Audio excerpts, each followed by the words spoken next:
I'm Ethan Bias interviewing Mr. Doug Greeno at his home in Winter, Arkansas. Today is January 10th, 2007, or 2008.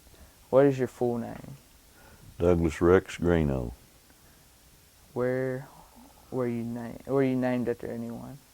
I was named after my dad. And What? also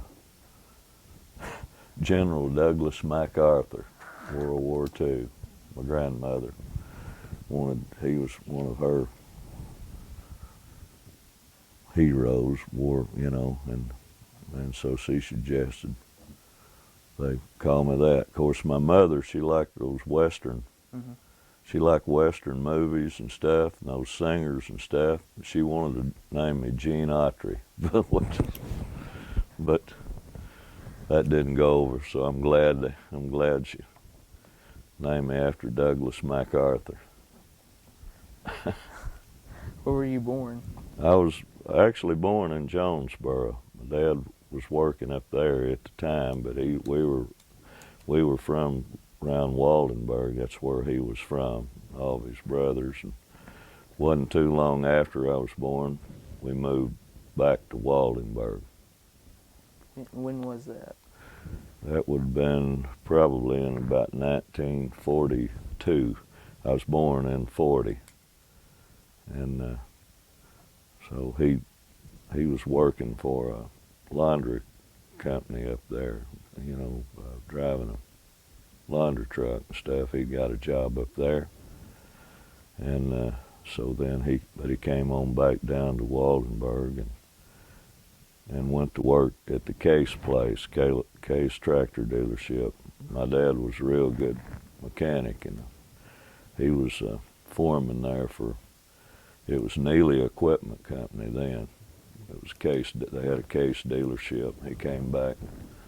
He worked there, I believe, all together off and on about 7 or 8 years, something thereabouts. He worked a year or two, then we'd move, and then he'd move different places on his mechanic, and he went over to Newport. We moved over to the Newport Air Base over there, and I may be getting ahead of you here but we moved over to the Newport Air Base when I became about 6 years old. So I went my first year in school over in Newport School. It was located down there about where Harris Hospital is located now. And I went there a year, and then my dad, as I said, it was all connected at that time with the mechanic, and he took a job with the McDonald's. They farmed quite a bit down south of Newport, down around Weldon. We moved down there then, and I went to Weldon School. They had actually just about a one-room school down there. I went a year down there in the second grade.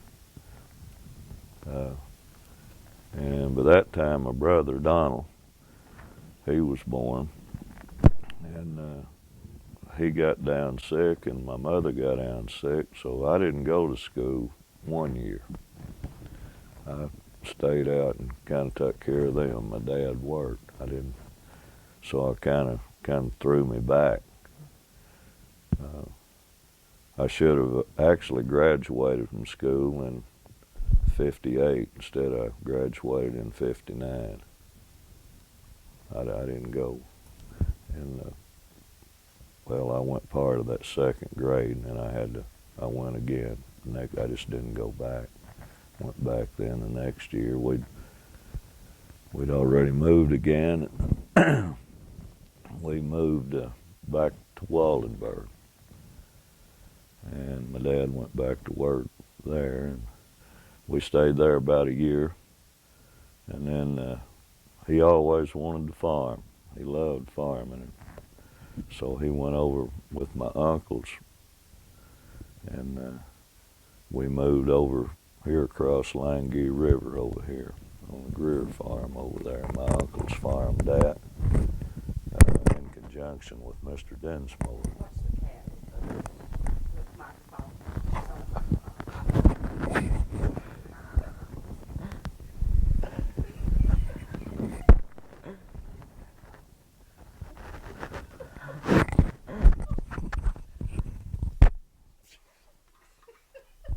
She thinks it's a mouse. Here, Ethan, Richard, put it back on. Goodness gracious. Yeah, you better lay down. No, don't get it on his collar. She needs to put it on his shirt. Oh. On his shirt. You just go on with your interview, Ethan. I get ahead of you. I'm getting completely out in no telling. You know, as Wilma says, I'm starting to ramble now. All right, go ahead. Do you know where your ancestors come from? Yes, some of them came from Ireland, and that was on my grandmother, my dad's mother's side. My great grandfather and grandmother, he came from Ireland. Their name was McElvoy. That's where the Greeno's side of it. My real grandfather's name on my dad's side was Frank. His name was Frank Greeno, and he died when my dad was 2 years old. So we never did know him. My dad didn't know him very well. He was just a baby, you might say. And my grandmother, she married a man by the name of Bill Derrickson, William Derrickson, and he was from Illinois, up around Cairo up there, and he was down here. My folks on my daddy's side all came down. They were timber people. They worked in the timber. Although my great grandfather, he had a farm and stuff up in Missouri, up in there, and so later on, when my great grandmother died, well, he brought my grandmother and the kids. They had a bunch of kids left. Well, they came down and worked the timber down in here, kind of followed like the railroad, and they came into this country probably a lot like a lot of other people did. You know, that was the big industry here then, before the farming and everything got started. Excuse me. And they came down in wagons, and just how they used to do, you know, and they lived in tents, and they made cross ties, different things to sell to the railroad mostly. Excuse me. Got kind of a head cold. And so anyhow, that's how my dad, I guess that's where they moved around a lot, you know, with the timber and stuff when he was real small. And there was about 8 of them in the family. My dad had 6 brothers, and then they had a couple of cousins that they raised also. So I guess they were kind of, you know, kind of like gypsies, so to speak. Kind of, you know, they just went where the work was. And those boys grew up. My dad, he was, of course, the youngest. He was the baby when my granddad died. Well, then grandmother married Mr. Derrickson, Bill Derrickson. He was the only grandfather that I knew on my dad's side, which he was great. And he, you know, raised them. He did, you know, he worked, they all worked in timbers all. And then they eventually kind of got into farming around here.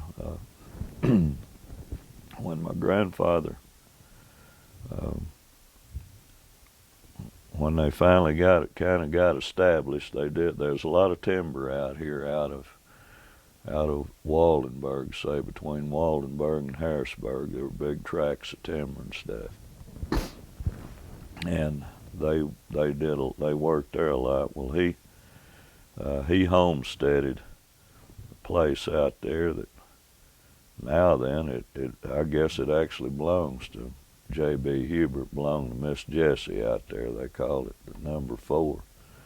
Well, he homesteaded it, and also some of the people that came down with him, some of the chaplains and some of them, that ground that lays there just east of Waldenburg in there, where they settled there. The Redmonds settled there on the other side of the ditch there, where Paul Redmond and all them did. They all were kind of out in that area there, and they kind of then got into farming. And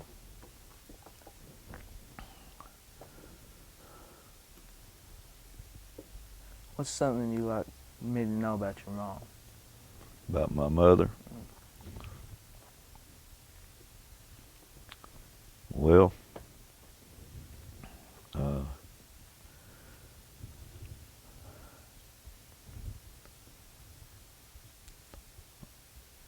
I wouldn't be here if it wasn't for my mother, of course, other than being born, of course. But my mother was one of the strongest. I just can't say enough about my mother. You know, we moved. My dad, as I said, he was a restless spirit. You know, he was a wonderful guy, and he could do anything. I mean, he surveyed around here, all these farmers, mechanic. He was a real good farmer and everything. He did have a bad drinking problem, but he could do anything. But he was always restless. We always moved a lot. You know, I was kind of jogging some of these notes down, and I've just got a whole line here of moved. You know, we just moved. We'd move sometimes once or twice a year, and you know, change schools a lot and stuff. Which back then, I mean, you know, kids, my brother and I, it was just my brother Donald and I, we thought it was really tough, you know, to try to change schools and stuff. But nowadays, I see it as a blessing, you know, because we got to do other things and meet other people, and had to really step out and, you know, step out of our circle, so to speak. And we, of course, as I said, we lived in, we moved up to Flint, Michigan, and this is when we were in school, like early school, like in elementary, you know. And then we came back, and of course went to school at Harrisburg a year or two, and of course I said Weldon, Newport, Grubbs.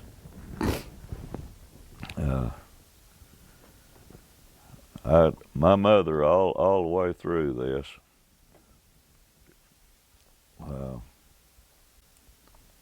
she was like a rock. You know, I mean, I just can't say enough about her. You know, she worked out in the fields. You know, we picked cotton, all of that stuff. Raised, always had animals. You know, we raised had hogs and cows and all that stuff. She came from a different. She came down from a different. She was raised different. In other words, her mom and dad and everything, they were actually more settled. And they were, you know, they migrated in up out of Batesville, came there by way of New York down through the Carolinas. They settled all that ground up there. My granddad, Ruth Fulbright, my mother, she was a Fulbright. They were raised up there around Mount Pleasant, Arkansas. they had a farm up there. Well, then when she was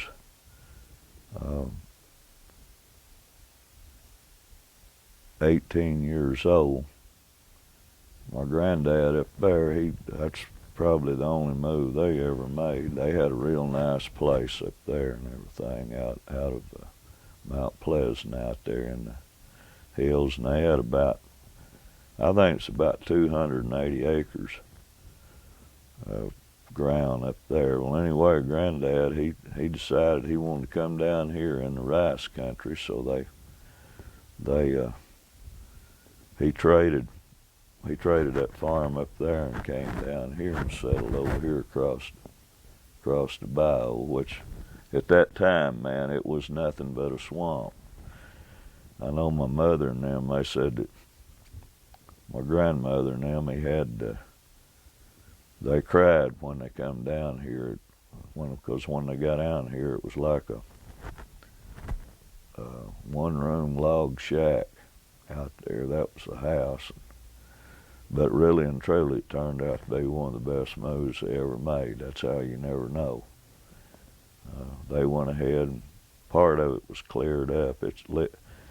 The place that lays out there by Leonard Sitzer, you know, where Leonard is at now, but of course he wasn't there then. They were a lot of families out there, all the stories, you know, that were out there.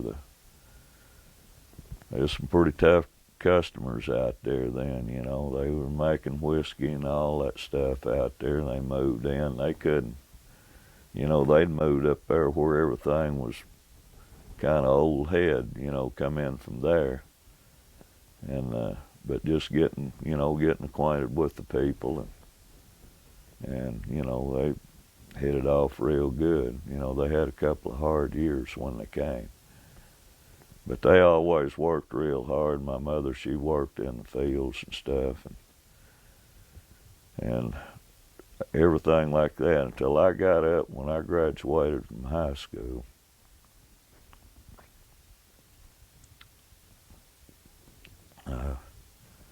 She went to work at the restaurant uptown up here,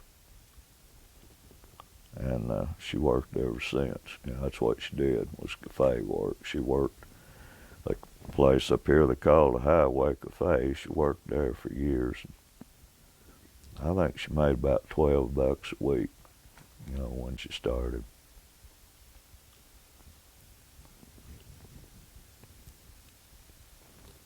Is there anything about your dad? Dad, he worked on the farm. I will say they stayed together. You know, it just,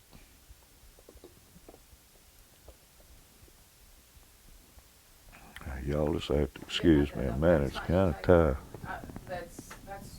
Everyone has this, so it's fine. Tell a story about something you remember about you and your mom when you were young. Something you remember happened with her, with you and her when you were young. Oh, we had some good stories. We used to go out. We had this old dog. We lived for a time out from Waldenburg there. I remember that. And things got pretty tough there one winter. And we had this dog, I never will forget, but he was just like one of the family almost, and he was for some reason, I don't know, he was just a dog. He wasn't no special breed or nothing, but he was a good hunting dog. And we'd go out there, and I never will forget. I think about my mama, Dad, he was off working, and me and Donald, and we'd go down, there was a patch of woods down there close to the house, and we'd go down, and that dog, he'd tree like rabbits and stuff, you know, run them in those trees. Mama, she'd take a chopping axe down there, and we'd chop them out. You know, we'd build a smoke or smoke them out or something, you know. But that dog guy, he was something else. Now I always remembered him. You know, he probably kept us from going hungry there one winter. But as I said, my mother, she worked.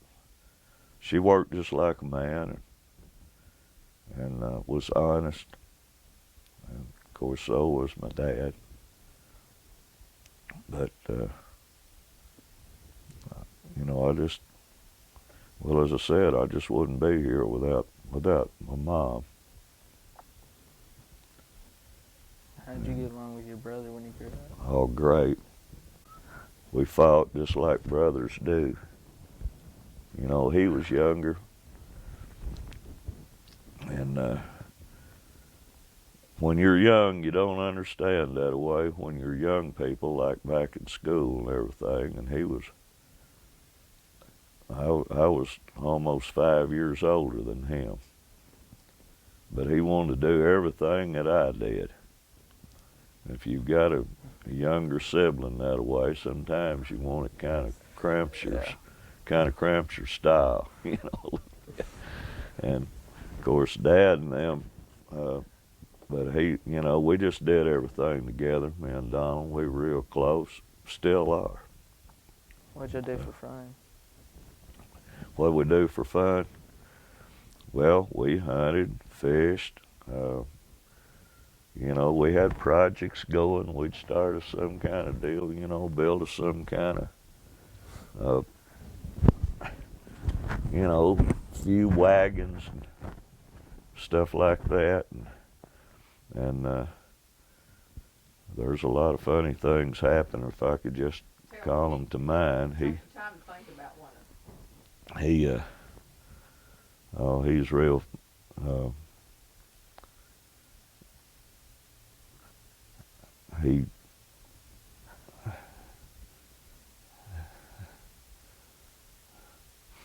There's hundreds of things happen. I just can't right now call anything to mind. I mean, you know, we were just where I went, he went, and of course we had kids, you know, that we knew, friends had come over. They'd stay all night with us a lot of times, and we'd always, you know, manage to do something. Never did get in any trouble, but we came close to it a few times, like, you know, just meanness, never. But I know always, as I said, when I got up older, I kind of wanted to, you know, go myself, you know, somewhere. Well, we'd start out, he'd, you know, I'd be combing my hair, take a bath and all that. Well, he'd start getting ready. And I'd say, man, what are you going for? Of course, Mom and Dad, you know, was always, and they'd say, oh, now let him, you know, let him go. He won't hurt anything, you know, he'll be all right. Boy, I'd be so mad, you know, but I look back now and it was a compliment. I remember one time when I got up a teenager, was in school, I got a car. I will say that about my folks. My dad and them, even though we worked and everything, their folks and stuff, like if we made money, of course we helped in the household deal, but if we wanted to buy something or something, if we worked for it, you know, we'd always, like I got a car when I was 15 years old. And me and there's this other one boy in my class down here, Lonnie Clark. In school, we were the only two guys down there that had their own car in our class, you know, which it was a rattle trap. But anyway, so that thing, it had the tires were just wore out on it. And we lived several years out here on the Barnhuff farm. My dad, in later years, when he quit mechanicking, he went to where he decided, you know, we kind of settled in. and quit moving so much. And he went to work out here on the Joe Barnhuff farm, and we worked there. And of course, when we moved there, I guess I was I'd be about 13 or 14. Well, we stayed there till about the time I got out of school, and about the time I graduated, and then we moved on into Weiner. But anyway, I had this car, and so Donald, he had to go with me every time, you know, and of course it was always that big argument, but we'd come out to the movie, and they had 2 movies here in Weiner. They had like on Saturday nights, we'd get off of work on Saturday afternoon, of course, come to town. Anyway, we was coming out here, and they had a place up north of Weiner up here, a swimming hole up here. You probably heard your dad maybe and them talk about it, called Grundens. Well, that's where all the kids around town, you know, in the summertime, we'd go up to Grundens. It was a swimming hole. I was up there here a while back. I'd hate to go swimming in a place like that now, but we loved it, you know. It wouldn't have passed any of the health standards, I'll say that, nowadays, but it was all right. It was just actually a big pool, and they just pumped through it, you know, with the wells and stuff. They had a boathouse and all of that, you know, where you could diving boards. Well, anyway, so I got ready up. I was going to come up and go to the movie and then go on up to Grundens. This old car the tires were just terrible on it. Of course, back then, back in the 50s, I mean, you had a set of tires, you know, all of us now. I mean, I'm sounding like I really had it rough, but I probably had it better than most. I mean, if you ran around the vehicles, all of us, we didn't, you know, if you had any money or you didn't have any, it didn't really matter. We just all kind of hung together, you know, in those vehicles. We'd just load up and go. Well, I had this car, and Donald came out of town with me, and he's supposed to have been with me all the time. Well, I came up with the idea there after I put him in the movie, and I said, I'll be back, you know. I was actually supposed to go to the movie. But anyway, so I put him in the movie, and I take off up to Grundens, you know, in this old car. Well, me and a bunch of kids, you know, people like my age. Well, we get up there, had about 1 flat going up there. I carried like patches, you know, tire patching, tire pump, everything to change the tire and fix it. You know, I even had an old inner tube or two that I cut out boot, you know, and put in the tires, you know, some boot glue, and I just fix it right on the row. I mean, if that thing, there were holes in those tires that big around. And anyway, going up there and started back, had 3 flats on the way back. We started back. Well, naturally, it threw me late and everything. And I came back to Weiner. Man, the movie was already out, you know, and everything. And I looked around, I started looking for him. Man, I knew I was in trouble. He was nowhere to be found. So anyway, the gist of the story is, he walked home. When I went home, the porch light was on. I know that was bad sign late at night. So needless to say, I didn't run off and leave him anymore. You know, I didn't. If I went ahead and griped, and I took him along with us. But our relationship was great. It still is. You know, he and I, we just. There are some hilarious things, if I could just think of, that happened. You know, that of course, he was, like as I said, he was just always around. You know, and he was smart, and intelligent. He's fun to be around. Tell me more about any aunts, uncles, or cousins that you were close with. Well, I was pretty close to all of them. We were, of course, like I said, the way my dad and even my granddad and them, when they came down, on my mother's side, I had some brother. My mother had some brothers.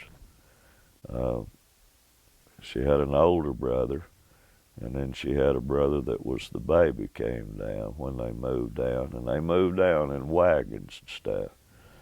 My granddad, I guess that's where maybe I got the start of the music.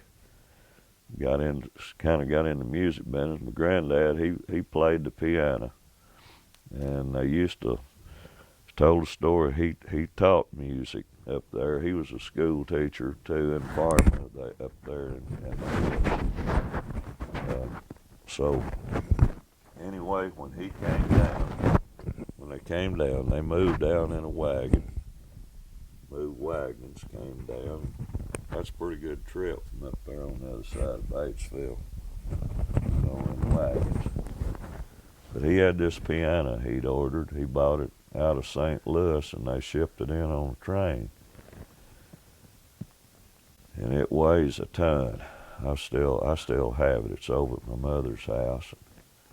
And he moved that thing with the wagon all the way down out here, across the deal. Well, all the kids, of course, when they moved down, they were real close too, my mother's. So that was my uncles, they were. But the youngest one, I knew him when I was a real little child. I'm glad I got to meet him.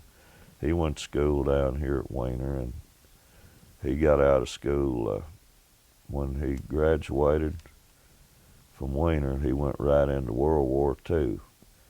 And then her oldest brother, he went in World War II also.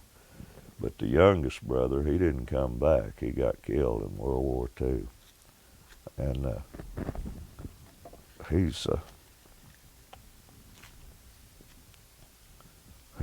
buried down here across from the school down there.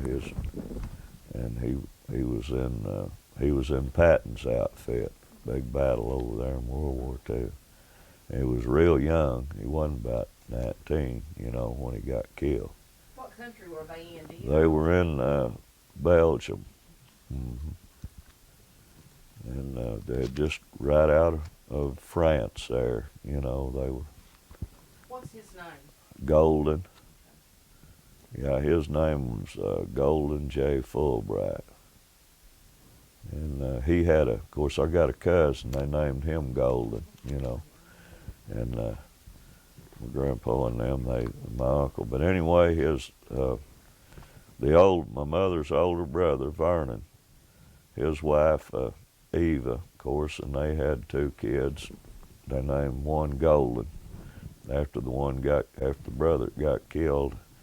And then they had a girl named Vernalee. Tricia, you probably knew her.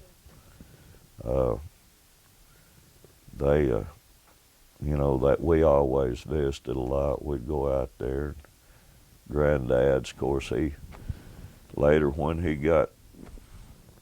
they had a real nice place up where they came from, out of Batesville, and he built a house out there. It was like a 2-story. And I wanted to get the pictures and show you of it. It was unique for out in that part of the country. I mean, the lawn and everything, he had it like, that's what my granddad, he was really good at that, and my grandmother. And of course they had they had all kind of animals in a big orchard out there. And we'd all go out there, all the grandkids, and uncles. We visited a lot. And same thing on my dad's side too. He had all those brothers and a sister, and we was always any kind of occasion, we all got together. With some of them, there was a lot of cousins. We played a lot. They later on, the brothers and stuff, and they got into farming, and farming pretty big, around. And so we'd all get together and do things. We'd go off and maybe camp.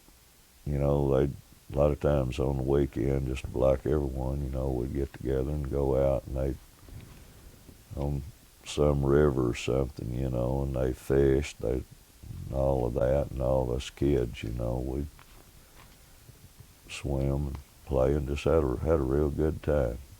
It was a lot of fun back then. A lot of them are gone now. Most of them, they're all the brothers. My dad, of course. But the cousins, and I still get together, with my cousins. I have several cousins, and we get together and, have a good time. We've all kind of got old ourselves, but, how you do, you kin folks, we have a real good time. How were most of the houses you lived in? How were they like? Who? How were most of the houses you lived in as a child? Oh, lands. They went from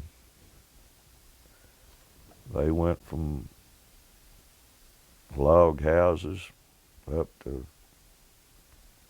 nice houses. They ran the whole gamut.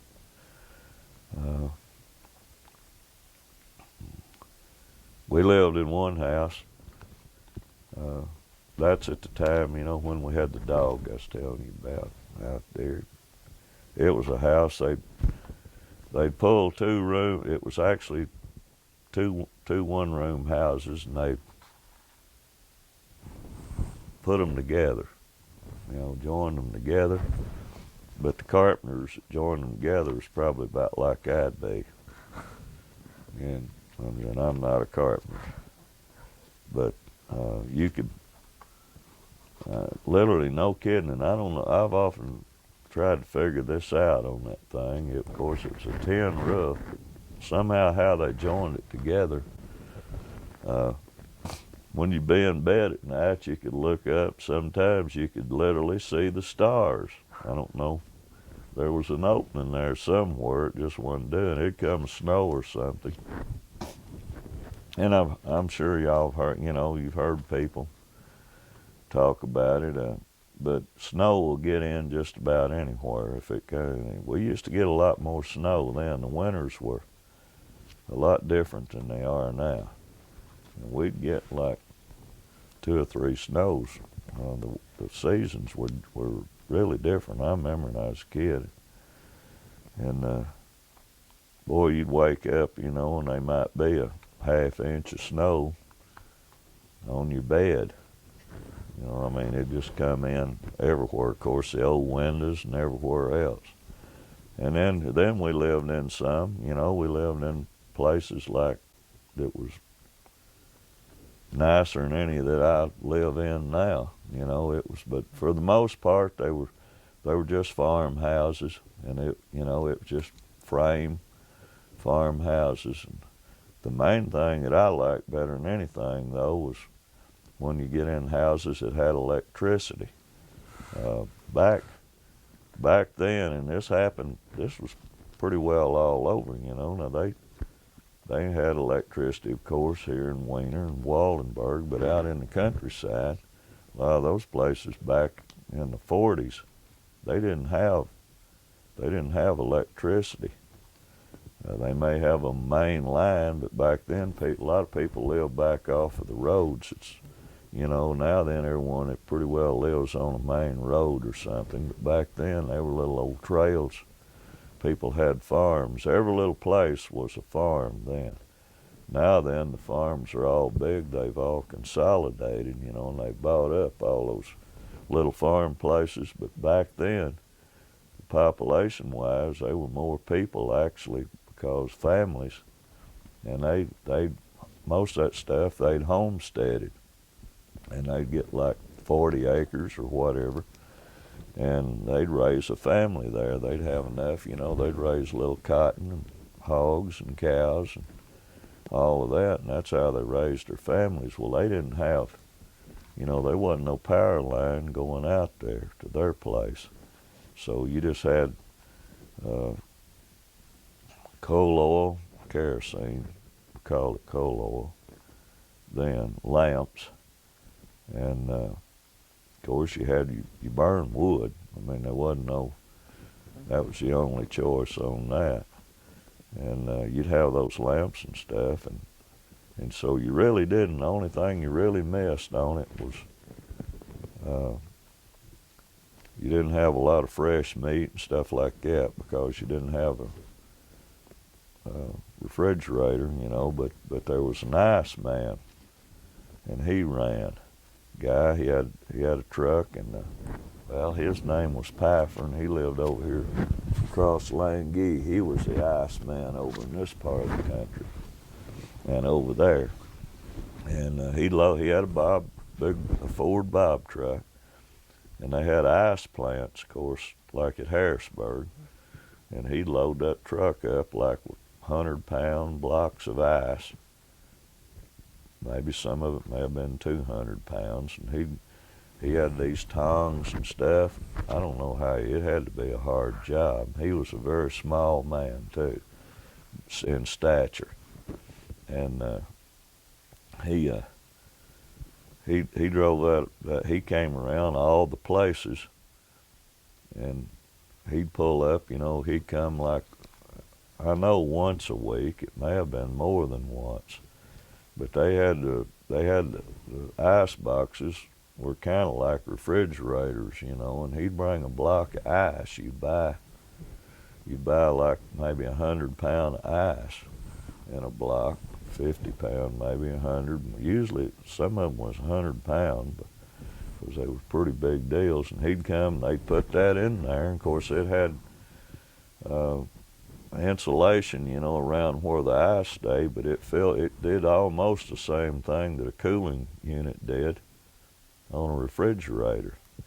I mean, it'd keep it cool. It just now up where my granddad was, up in the hills and the mountains, and I've been there before. I went to their old place up there and everything. My mother, we went up there in later years where she was raised, you know, as a girl. They just lived in one place. They had a spring up there. It came out of that side of that mountain. It was just as cold as ice. It's still running. I got a drink out of it, you know, a few years ago before she passed. We went up there. That's where they got their water. And they kept all their milk and everything in that spring.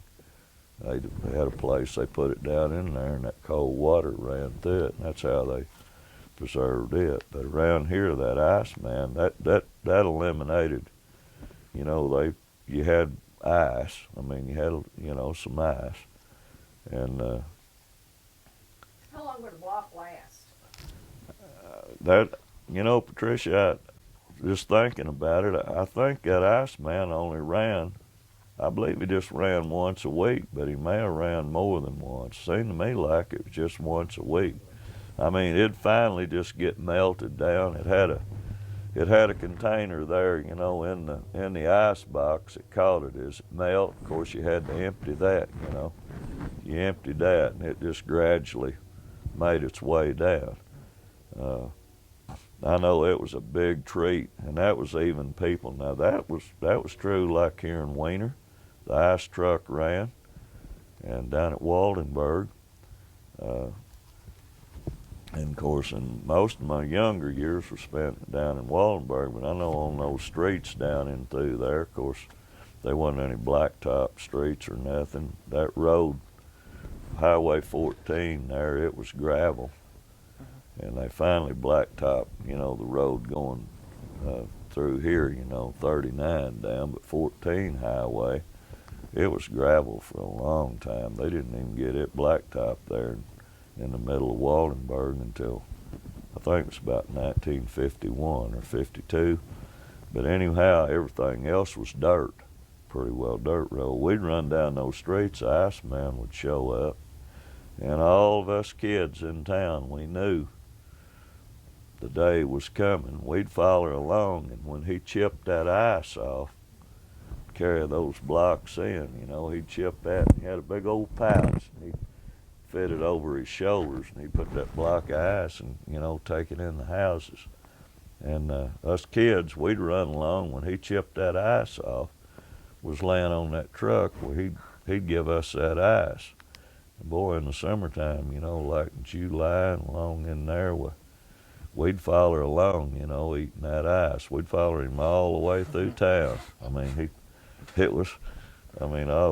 and some boys were laughing about it the other day, you know, about how we used to do that. That was a big treat. And then out in the countryside, people didn't get to town all that often. And I remember when I was a kid, out there at one of those farmhouses and whatever, I always looked forward. They had a store, they called it a rolling store. The guy had a deal looked like a school bus, you know, and he had a store in it. And he had everything. He had a little bit of just what you'd find, you know, in a store, in a country grocery store. They called it a rolling store.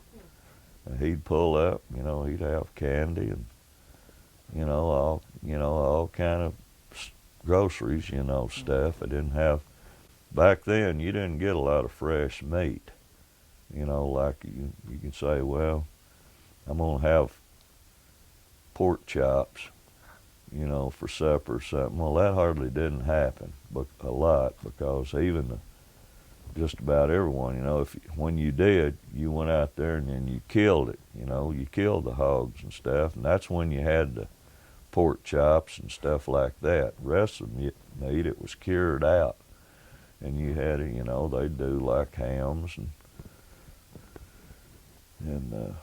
cut it up, make bacon out of it, and all that stuff. Had to salt it down to keep where it would cure, you know, and smoke it and all that kind of stuff. But anyway, that was a big treat when the Iceman ran. But my granddad, of course, my grandpa Fulbright, as I said, he was looking back.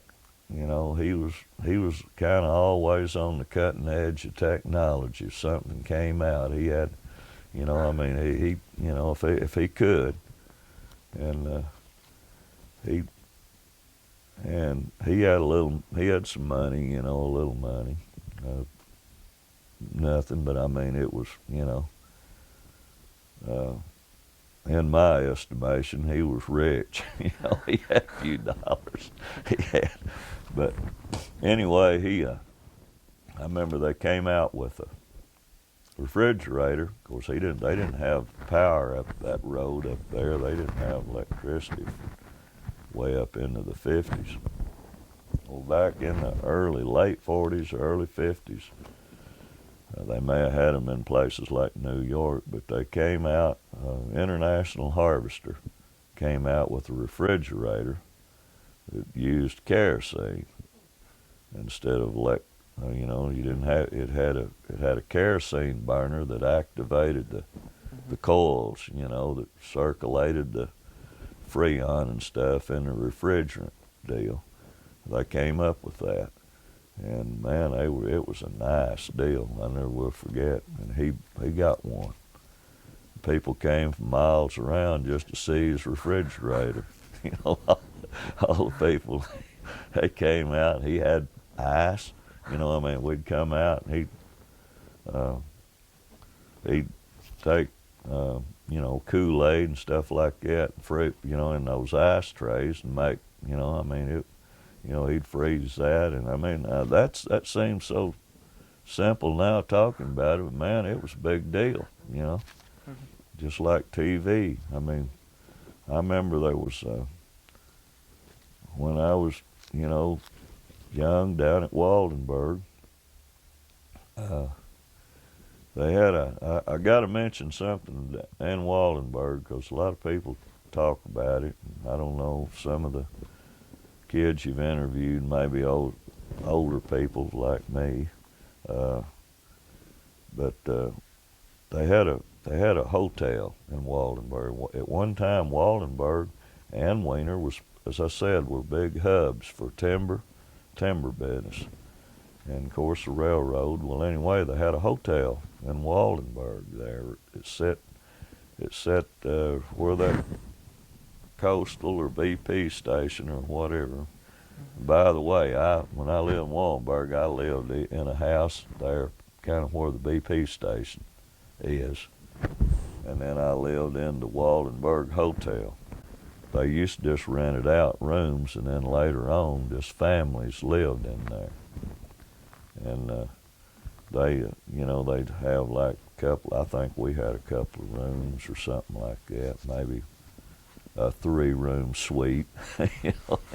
It was either downstairs, upstairs. Well, anyway, they'd be about 3 or 4 families living there in there, and later on, and it was a big old structure right there in the middle of town, right across from L&L, and you can still, one of the landmarks down there, and I was down there here the other day. The old sidewalk is still there. The hotel burned years ago, and of course the Astons bought it. The ground built a couple of houses there where the old hotel sat. He took up a lot of it. But anyway, the old sidewalk's still there, and the 2 trees out in front are still there. What's amazing, and when we were kids, all of us boys used to get out there. That was a gravel road, and we used to get out there, and they had a couple of RC signs. They were like tin signs, but they had a side on. You nailed them on trees back then. They'd put them on, nail them on a tree, and they'd stick. They kind of stuck out. They was about like so, and they'd nail them. Well, they were real flimsy. Well, naturally, what we loved to do as boys, get out there and get rocks and throw and hit those signs, and they'd make all kind of rackets, and people, of course, then they'd come out there and get on us, don't be throwing at those signs and everything. Anyway, I was down there here, I don't know, I noticed it a couple of years ago. I was down there, and I just walked over there, kind of reminiscing, looking around, because I'd spent so much time there. We lived there a lot in the old hotel too. And I happened to look up there, and those signs, those trees, the signs are still there. There's about that much of them sticking out of the trees. The trees grew around them, but those original signs are still there in the old sidewalk. That's all that's left. But anyway, they were some things like when we were kids, just like a bunch of kids. And I'm sure it happens everywhere, like in the movies. I know one time we raked the road ditches out. We were going to fry us up a bunch of crawdad tails. The things we ate then was. But I mean, there was a bunch of us. There was, me and the Henson boys and the Welch boys that all lived down there. And then, I kidded. I said, the Waldenburg Hotel, I said, man, we were the slum dwellers of Waldenburg. Looking back, we were the ghetto boys. We were right downtown. We lived uptown. And so anyway, we decided we was going to fry us up. We get these big deal with those big tall grass back then, just grew. It was in the summertime. And, man, we didn't have a fire department or nothing down there. So we decided we was going to cook us up some crawdad tails. We raked all the road ditches out around there, and got a bunch of crawfish. Peeled the tails out of them. I don't know if you ever ate any crawfish, but anyway, we just, peeled them back, got us some grease. Everybody went in their mother's houses and stuff, and we loaded up, had all kind of stuff. We had potatoes. I don't think folks even knew any of us were going to do it. We cleaned us out a spot back there. and we we got us some of those Clabber Girl baking powder cans, and we stacked them up. That was real smart, like those empty cans and stuff, because they didn't, they wasn't very buoyant. We stacked them up out there and had our pans and everything, got a big fire going. Had that grease in the pan, and we were frying us some potatoes and all that stuff. And I don't know, there was probably 20 kids, 20 or 25 of us, because we were fixing to have a big feast there and everything. Somebody knocked one of those cans off, and that grease turned over into that fire, and it just a big bunch of sparks came out. Like I said, it was up in the day. All the men around there were working and everything. And I mean, it wasn't 5 minutes there, they were flames going.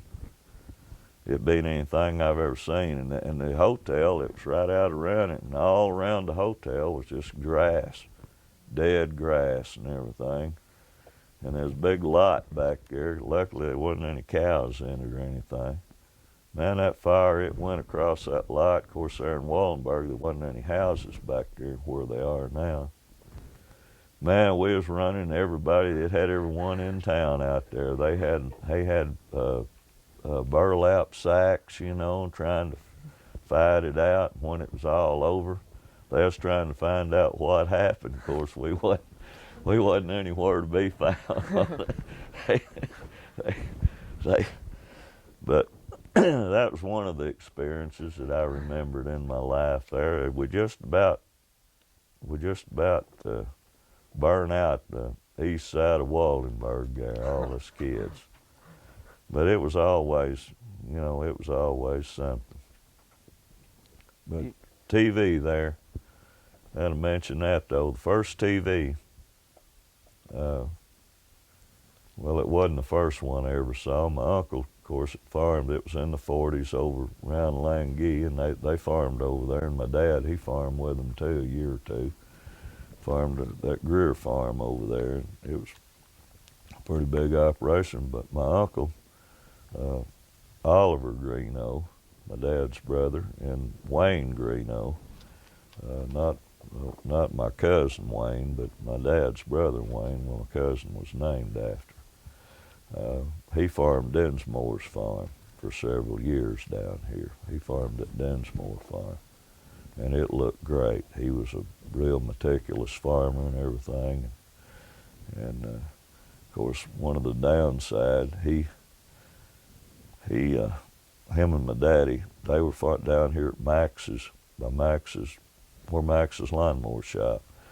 They had that in. They were farming. They were cutting rice down there. They had a couple of combines down there in 1954. And my uncle, his had broke down, and he pulled it up there by the corner down there where it joins the John Deere farm there in that corner where Max is. And he took his pickup, went out in Wallenberg to get some parts, came back. My dad was still cutting. They had on his combine. And they had a man, driving a grain buggy. And we lived in a little house then, right about where Max's, where those bins are down there. Max's in a little house, and my grandmother, my dad's mother, and and step-granddad, they lived in what they call the old Chiesler house. It was a big old 2-story white house just on the other side of where Max's lawnmower shop sits. That's where Louis Chiesler, the Chieslers there, that was their home place. Of course, they got rid of it in earlier years, and Mr. Densmore, he bought it. He owned it. And anyway, they were out there, and my uncle come down, and he went out and got some parts for his combine, came back, pulled his pickup up there along 49 Highway, 39 then, just kind of pulled it out there in the ditch. It was in the fall, early fall. Crossed the fence. Back then, all the farms, they had a fence around them, whether they were good or not. Some of them hadn't had cattle in years, but they did have a fence he crossed the fence and had a heart attack, fatal heart attack. And my dad, you know, they came up there, and I mean, there was his combine, you know, and everything, but he just went and got some parts, and he didn't even know he had heart trouble. You know, they came up there, but anyhow, they had my uncle, he had one of the first TVs that I'd ever seen. Well, we used to like to go down there and watch, we'd go over and watch it over there across Langee. But in Waldenburg, there's an elderly couple. Their name was Everts, and they lived in the Waldenburg Hotel. And by this time, we'd moved over in a house there by where the coastal is, we lived in a house there. There was a station. We lived in a house, set in between, and then a beer joint there on the other side. And so Mr. and Miss Everett, they were old at that time, and they bought a TV, and it was a first TV, to my knowledge, it was in Waldenburg. And they were really nice, and of course the hotel where they lived at one time was the lobby of the hotel, and this big old front room was a big room there where you came in, and they'd invite everyone over. You'd bring your chairs, bring your own chairs at night, and we'd half of Waldenburg. I'm not kidding you. How big was the screen on that? It was about, I think it was a 17-inch. It was about like that. But man, it seemed like it was wonderful. We used to go over there, and you know, they had a certain time that you watched it. Of course, now they were old, and they'd watch it, and when along about 9 o'clock came, I mean, the TV went off, and everyone went home. You know, of course, us youngsters, we were just getting warmed up. You know. But I really don't know how late TV even stayed on. It probably didn't stay on until probably after 10 o'clock. But we watched all those good shows like Colgate Comedy Hour. They had a lot of variety shows then, and had a lot of good westerns and stuff. And we'd sit over there, you know, and Miss Everett, of course, women there, they'd come over, they'd bring cookies and all that stuff. And it was a real good place. They'd be chairs lined. It was like being in a theater. There'd be rows of chairs. People, you know, they'd just be, you know, and it was fascinating. It's unbelievable. Yeah, they could have made, they could have done good. But I never will forget when about 9, when I think the last variety show went off or whatever, Mr. Everett said, "Well, I guess it's about time." He got up, turned the TV off, and everyone went home. You know, it was fun.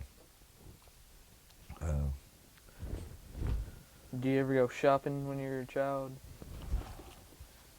Did I ever do any shopping? Did your mom go shopping, or did? Usually we did.